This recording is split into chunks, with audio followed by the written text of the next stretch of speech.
तो भाई अगर आपके भी पोको X2 या फिर आपके Realme 6 Pro में हो रही है बैटरी बहुत ज़्यादा ड्रेन, आप कुछ भी कर रहे हो यार, आप एक आध घंटे गेम खेल रहे हो या फिर आप नहीं भी कुछ कर रहे हो तो भी आपकी वन डे बैटरी अराउंड नहीं चल रही है, तो इस वीडियो में आपको मैं फुल सोल्यूशन देने वाला हूँ और ये भी रीज़न बताऊँगा कि क्यों ये बैटरी ड्रेन हो रही है इन दोनों फ़ोन्स में। बेसिकली पोको X2 जो है वो काफ़ी ज़्यादा बैटरी ड्रेन कर रहा है और Realme 6 Pro भी सेम कर रहा है, Realme 6 में भी बैटरी ड्रेन हो रही है। कुल मान के बताया जाए कि जो कि ये रिफ्रेश रेट वाले नए रिफ्रेश रेट वाले जितने भी फ़ोन हैं उनमें बैटरी क्यों इतनी ड्रेन हो रही है, तो मैं आपको इसी वीडियो में सारी चीज़ बताने वाला हूँ।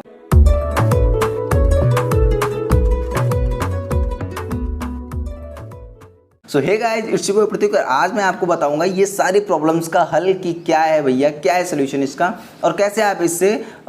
ठीक कर सकते हैं अपने फ़ोन को। तो चलिए बात करते हैं आज इसी के ऊपर। सबसे पहली जो बात है कि भैया ये बैटरी ड्रेनिंग का रिफ्रेश रेट से क्या लेना देना है। सबसे बड़ी बात यही है कि जो आपकी बैटरी ड्रेन होती है उसमें सबसे बड़ा जो हाथ होता है, सबसे बड़ा वो होता है आपके डिस्प्ले का। आप गेम खेलो, आप चाहे कुछ नॉर्मल यूज़ करो, चाहे कुछ भी, आप अगर स्क्रीन ऑन करके रखोगे तो भी आपकी बैटरी ड्रेन होती रहेगी, क्योंकि आपका जो डिस्प्ले है वो पिक्सेल्स जो हैं वो उतने ही लाइट इमिट करते हैं जिसके लिए उनको पावर चाहिए। और पावर लेने के लिए वो काफ़ी ज़्यादा, जितने ज़्यादा आपका स्क्रीन रिफ्रेश रेट रहेगा, जितना फास्ट वो रिफ्रेश होगी स्क्रीन आपकी, जितना ज़्यादा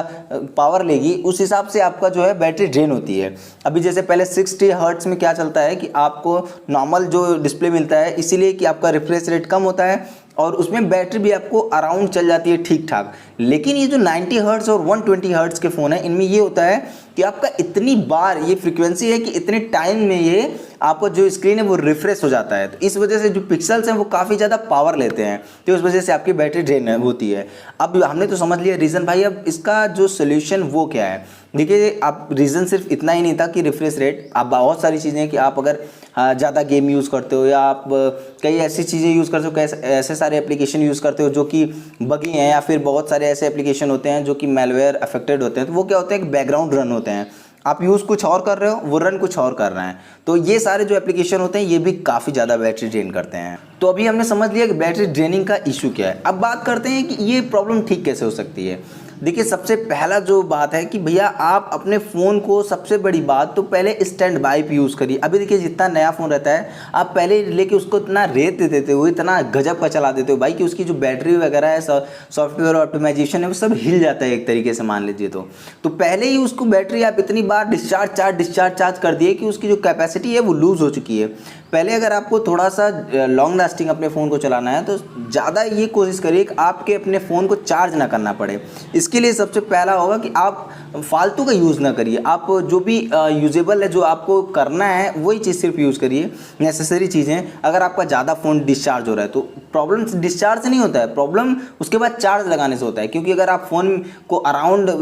दिन में 2 से 3 बार चार्ज लगा दिए तो इस हिसाब से उस बैटरी की कैपेसिटी है जो वो चार्ज डिस्चार्ज से ख़राब होने लगती है। सो इस वजह से आपको मेंटेन करना होगा कि आप अपने फ़ोन को डिस्चार्ज कम करिए, यूज़ कम करिए, उतना ही करिए जितना नेसेसरी है, और चार्ज उतना ही करिए जितना आपको ज़रूरत है। ये नहीं कि आप रात में लगा के सो गए भैया, दिन रात भर चार्ज हो रही है, सुबह उठ के आप चार्ज निकालिए, ये बहुत गलत बात है, खासकर इन दोनों फ़ोन्स के लिए तो एकदम नहीं, क्योंकि ये फ़ोन आपको तो पता ही है डिस्चार्ज चार्ज भी बहुत फास्ट होते हैं, 30 वाट चार्ज होता है और ये 27 वाट चार्ज है, तो काफ़ी जल्दी 1-1.5 घंटे में चार्ज हो जाते हैं, तो कोई ज़रूरत नहीं है रात भर लगा के छोड़ने की। अब बात है सेकंड मेथड के ऊपर कि भैया इसके स्क्रीन के रिफ्रेश रेट को कम करके चलाया जाए। देखिए, मैं बताऊं कि अगर आप यूज़ करते हो 90 हर्ट्ज तो आप 60 हर्ट्ज जब चलाओगे तो आपको थोड़ा सा तो डिफरेंस लगेगा ही, पर यहाँ पे अगर आप यूज़ करते हो तो आपको एक बेनिफिट ज़रूर मिलेगा कि आपकी जो बैटरी है वो काफ़ी लॉन्ग चलेगी। तो आप पहले तो जाके सेटिंग में इसको कर सकते हो, आपका जो पोको X2 है उसमें आप सेटिंग डिस्प्ले में जाओगे, वहाँ पे रिफ्रेश रेट में जाओगे तो 120 हर्ट्ज और 60 हर्ट्ज लिखा रहेगा, वहाँ पे आप 60 हर्ट्ज चूज़ कर सकते हो अगर आपको बैटरी लंबी चाहिए। वरना क्या है कि 120 हर्ट्ज वो स्विच रहता है और जब भी आप कुछ यूज़ करोगे तो वो ज़्यादा बैटरी यूज़ करेगा, चाहे आप चैटिंग ही करते रहो, व्हाट्सएप ही यूज़ करते रहो, फेसबुक यूज़ करते रहो, तो क्या। बात करें Realme 6 Pro, तो यहाँ पे क्या है कि ऑटोमेटिक चेंजिंग है रिफ्रेश रेट में, ये अपने हिसाब से देख के कि 60 हर्ट्ज कब यूज़ करना है, 90 हर्ट्ज कब यूज़ करना है, ये मेंटेन कर लेता है। पर यहाँ भी अगर आपको लॉन्ग लास्टिंग चाहिए बैटरी तो आप जाके 60 हर्ट्ज चेंज कर लीजिए। सिर्फ इतना ही नहीं, अब देखिए मैं आपको मेन मोटिव बताता हूँ कि बैटरी डिस्चार्ज ज़्यादा से ज़्यादा क्या होती है। जब भी आप सॉफ्टवेयर अपडेट, देखिए हर महीने आ रहा है, हर महीने आप सॉफ्टवेयर अपडेट करते हो, हर महीने जो अपडेट आ रहा है वो कुछ एक्स्ट्रा सब्जेक्ट लेके आ रहा है, हर बार का अपडेट कुछ एक्स्ट्रा चीज़ें लेके आएगा। चाहे एक एप्लीकेशन नया लेके आए, चाहे कोई फीचर लेके आए, कुछ भी लेके आए, लेकिन वो जो भी लेके आएगा वो रन करना शुरू कर देगा। तो हर अपडेट के बाद आपका जो फ़ोन है वो एक तरीके से लैग के इशू में चला जाता है, क्योंकि आपका जो फ़ोन है वो भले ही अच्छा रैम है भाई, प्रोसेसर अच्छे हैं आपके, रैम अच्छा है आपका एवरीथिंग अच्छा है, यूआई आपका अच्छा है, फिर भी क्या है कि जितना आप लोड देते जाओगे, जितना ही आप सोचते हो यार कि मेरा फ़ोन 6 GB रैम का है तो मैं सारे एप्लीकेशन को इंस्टॉल करके रखा रहा हूँ 100, 150, 200, नहीं, आपको उतना ही रखना है जितना आपका काम करो। क्योंकि आप जब जाके बैटरी यूसेज में चेक करोगे ना, तो वहाँ पे बैकग्राउंड यूसेज आप जब जाके चेक करोगे तो कई सारे ऐसे एप्लीकेशन, अब आप बताइए कि व्हाट्सएप आप बंद करके रखते हो तो उसमें मैसेज कैसे आते हैं, वो बैकग्राउंड में इंटरनेट यूज़ करता है। तो ऐसे ही कई सारे और एप्लीकेशन है जो कि बैकग्राउंड में बैटरी यूज़ करते हैं, जैसे पेटीएम हुआ, इंटरनेट का कोई भी भीम यूपीआई हुआ, चाहे कोई भी ऐसा एप्लीकेशन, फेसबुक, इंस्टाग्राम, ये तो नॉर्मल है, सोशल मीडिया यूज़ नहीं करेंगे तो मैसेजेस कहाँ से आएंगे। तो ऐसे ही करके कई अनवांटेड एप्लीकेशन जो आपने इंस्टॉल कर रखी है वो भी रन करते रहते हैं, जो कि बैटरी लेते रहते हैं।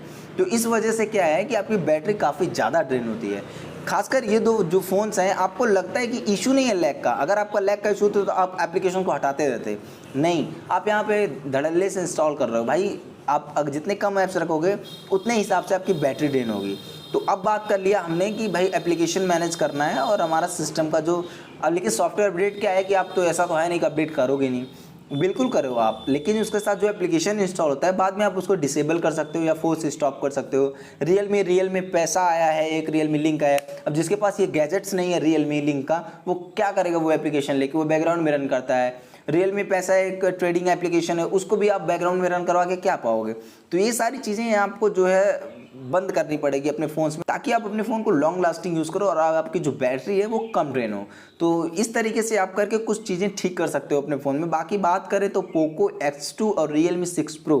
इन दोनों का डिस्प्ले और ओवरऑल यूआई डिज़ाइनिंग ऐसा किया ही गया है कि जो दोनों हैं ये काफ़ी ज़्यादा बैटरी पावर लेते हैं। आपको देखिए अगर कितना भी ढंग का आप चला दोगे तो आपको अराउंड 1 डे बैटरी मिलेगी, आप ज़्यादा से ज़्यादा एक दिन बैटरी आपको फुल मिल जाएगी, आप 12 घंटे 24 घंटे आपको बैटरी मिल जाएगी, आप आराम से चला सकते हो फ़ोन को। लेकिन उसके बाद आपको चार्ज लगाना ही पड़ेगा। अब बात कर लिया, इससे चार्जिंग भी देखिए अफेक्टेड है। अगर आप अपने ओरिजिनल चार्जेस ना लगा के किसी दूसरे चार्जेस लगाते हो तो परसेंटेज तो होगा, मान लीजिए 10% बढ़ गया, लेकिन वो उतरेगा उतने ही स्पीड से, क्योंकि वो जो चार्जिंग स्पीड है वो उसके क्वालिटी चार्जर से नहीं है, इसलिए आप हमेशा उसी चार्जर से यूज़ करें। तो बस इतनी सी न्यूज़ थी आपके लिए। अगर वीडियो थोड़ी भी हेल्पफुल लगी तो आपको, तो प्लीज़ यार लाइक करिए, दोस्तों को भी शेयर करिएगा और चैनल को सब्सक्राइब कर लीजिएगा ऐसी ही इंटरेस्टिंग वीडियोस के लिए। कुछ भी आपका सवाल है, कुछ भी आपका क्वेश्चन है भैया, तो प्लीज़ कमेंट में पूछिए। और अगर आप यहाँ नहीं पूछ सकते मेरे इंस्टाग्राम पे आइए, मैं पर्सनल चैट करके आपसे बात करूँगा। मिलते हैं नेक्स्ट वीडियो में, तब तक के लिए बी हैप्पी, कीप स्माइलिंग।